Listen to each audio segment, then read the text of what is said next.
नमस्कार, मैं हूं नीलू। तो इजराइल को ग्राउंड ऑपरेशन में तगड़ा और करारा झटका लगा है। हिजबुल्लाह का ऐसा दावा है कि उसे भारी नुकसान हुआ है, सैनिक काफी उसके मारे गए हैं। इसके अलावा आज जो हम बातचीत करेंगे वो ये भी करेंगे कि ईरान के परमाणु संयंत्र में आग लगी। ये आग कैसे लगी? क्या किसी ने जानबूझकर लगाई? ये कोई हमला था या फिर हादसा था? इसकी इनसाइड स्टोरी पर भी बातचीत करेंगे और इस पर मेरे साथ बातचीत के लिए मयंक जुड़ गए हैं। मयंक, सबसे पहले तो ये बताइए कि हिजबुल्लाह लगातार दावे कर रहा है कि इजराइल की तरफ से ग्राउंड ऑपरेशन तो हो रहा है, लेकिन नुकसान भी इजराइल को भारी उठाना पड़ रहा है, क्योंकि इनके तरफ से भी लगातार प्रहार किया जा रहा है, जिसमें इजराइल की सेना को भारी भरकम नुकसान हुआ है। देखिए, हिजबुल्लाह की तरफ से जो बयान सामने आया है उसके मुताबिक जो ग्राउंड ऑपरेशन इजराइल कर रहा है लेबनान में, उस ग्राउंड ऑपरेशन में अब तक करीब 70 इजरायली सैनिकों की मौत हो चुकी है।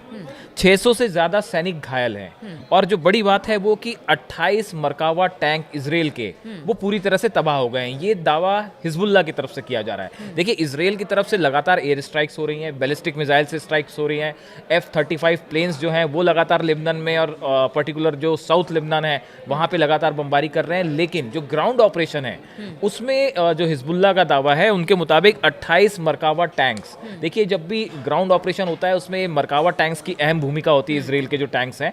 तो हिजबुल्लाह का दावा है कि 28 मरकावा टैंक्स जो हैं वो हिजबुल्लाह के जो लड़ाके हैं उन्होंने तबाह कर दिए और साथ ही 70 से ज़्यादा इजरायली सैनिकों की मौत हो चुकी है।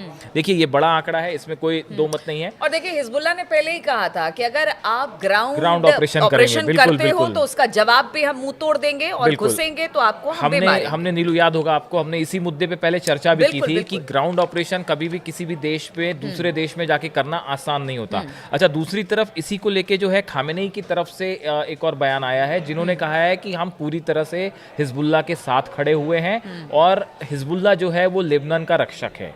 तो देखिए, यहाँ पे ईरान ने भी अपने इंटेंशन साफ कर दिए हैं कि जो हिजबुल्लाह को अभी भी हिजबुल्लाह जो इजराइल पे हमले कर रहा है, ये बात तो साफ है कि ईरान की तरफ से भी और रूस की तरफ से भी जो रॉकेट्स गिर रहे हैं, जो बैलिस्टिक मिसाइल्स फायर कर रहा है हिजबुल्लाह, इतना नुकसान होने के बाद भी वो ईरान और इसकी तरफ से जा रहा है। अब जो दूसरी बात आपने करी, जो बड़ी इंटरेस्टिंग बात है कि कल देखिए, कल दोपहर को करीब ये खबर आई थी कि ईरान का जो परमाणु प्लांट है, खराज परमाणु प्लांट है, इसमें से अचानक धुआं निकलने लगा, इसमें आग की लपटें दिखाई देने लगी और ये चर्चा छिड़ गई पूरे सोशल मीडिया पे कि इस परमाणु प्लांट में क्या किसी तरह का हमला हुआ है। बहुत देर तक इस बारे में कोई दावा नहीं किया गया, कि ये भी बात सामने नहीं आई कि ये किसी तरह का हादसा था या इस पे कोई हमला किया गया था। लेकिन देखिए, वहाँ से जो धुआं निकलता हुआ दिखाई दिया, उससे ये बात तो साफ थी कि ये बड़ा हादसा था जो भी था।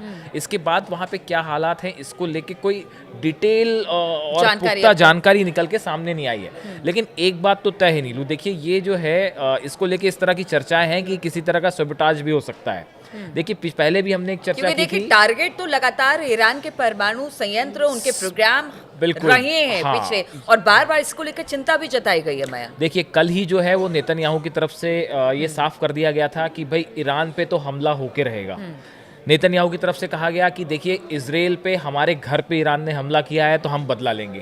और वैसे ही कल योव गैलेंट जो रक्षा मंत्री हैं इजराइल के, वो एक एयरबेस पे गए थे, वहाँ पे उन्होंने सैनिकों से मुलाकात की और जो सोर्सेज से खबरें आ रही हैं कि इजराइल की तरफ से ये जो डिले हुआ, इजराइल एक बड़ी वॉर प्रैक्टिस कर रहा था, वॉर ड्रिल कर रहा था कि ईरान पे कैसे हमला करना है। कल योव गैलेंट की तरफ से कहा गया कि भाई ये जो हमारी तैयारी थी अब ये पूरी हो गई है।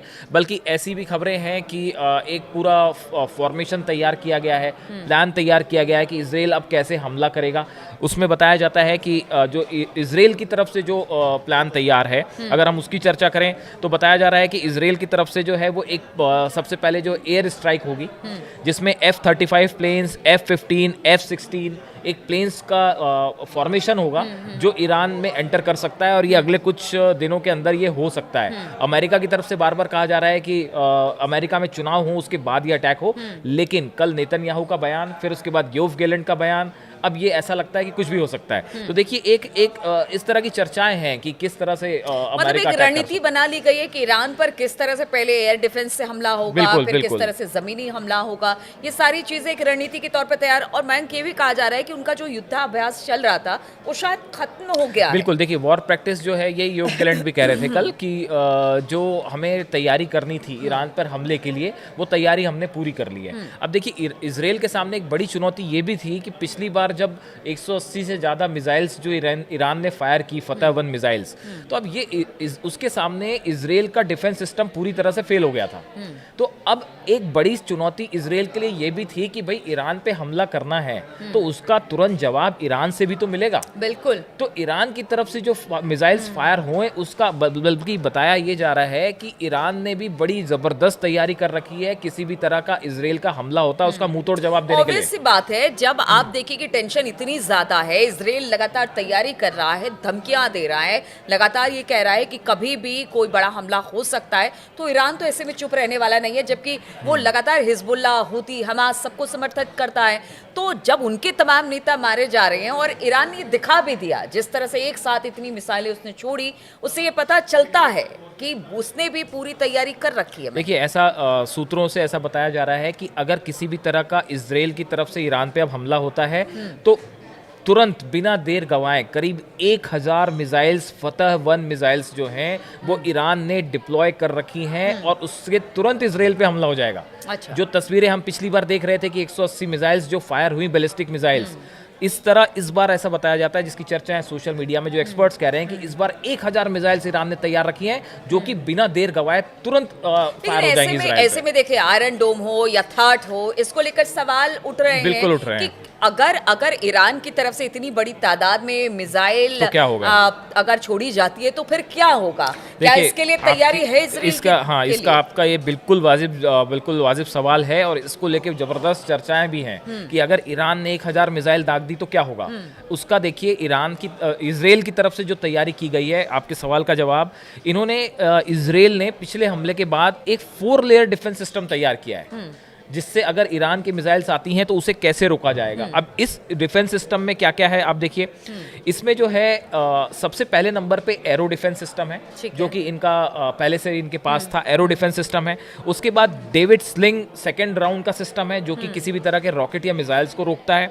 उसके बाद तीसरे लेवल पे जो है वो थार्ड, जो कि अमेरिका की तरफ से प्रोवाइड किया गया थार्ड सिस्टम भी अब सब जगह डिप्लॉय कर दिया गया है जो कि बैलिस्टिक मिसाइल्स को रोकने का काम करता है। और उसके बाद फिर आयरन डोम। देखिए पिछली बार जो है वो जो हमले ईरान से हुए उसने इसराइल को निश्चित रूप से बिल्कुल हिला के रख दिया था कि देखिए इतने आयरन डोम सिस्टम पूरी तरह से फेल हुआ इसके आगे और मिसाइल्स गिरी, जिसकी तस्वीरें सामने आई उसको डिनाई नहीं किया जा सकता था। तो उसके बाद बड़ी ये चिंता थी इसराइल के सामने और चुनौती थी कि भाई कैसे इसको रोका जाए। तो अब ये जो इतना समय लगा, जो हम सोच रहे थे या जिस तरह की बातें हो रही थी कि देर क्यों हो रही है, ये डिफेंस सिस्टम एक अमेरिका की मदद से जो है इसराइल ने तैयार किया है 4 लेयर का डिफेंस सिस्टम। लेकिन ऐसा ही डिफेंस सिस्टम ईरान ने भी तैयार कर रखा है। खामेनेई का घर होए, चाहे वहाँ के न्यूक्लियर ठिकाने हो, नेवल बेस हो, एयर बेस हो ईरान ने भी पुख्ता तैयारी कर रखी है और रूस उसके साथ खड़ा है।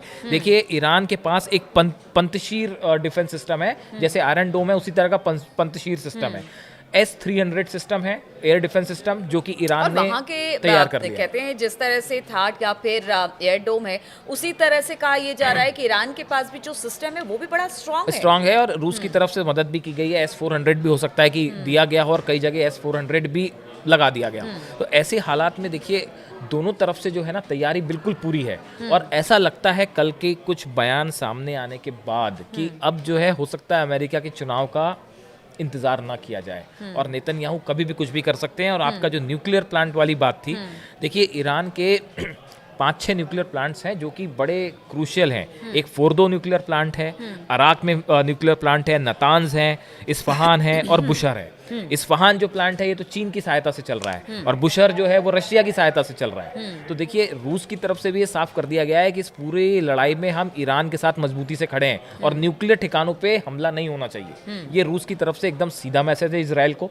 ईरान की तैयारियां पूरी हैं कि अगर हमला होता है तो 1000 मिसाइल सीधा फायर होगी इजराइल के ऊपर। इजराइल की तैयारियां पूरी हैं, F-35 प्लेन्स तैयार हैं, बैलिस्टिक मिसाइल्स तैयार हैं, अब तो योव गैलेंट भी तैयार दिख रहे हैं और नेतन्याहू भी तैयार दिख रहे हैं। तो ये जो लंबा इंतजार था, ऐसा लगता है कि अब ये खत्म होने वाला है और एक बार फिर कोई भयानक तस्वीरें और खबर आने वाली है।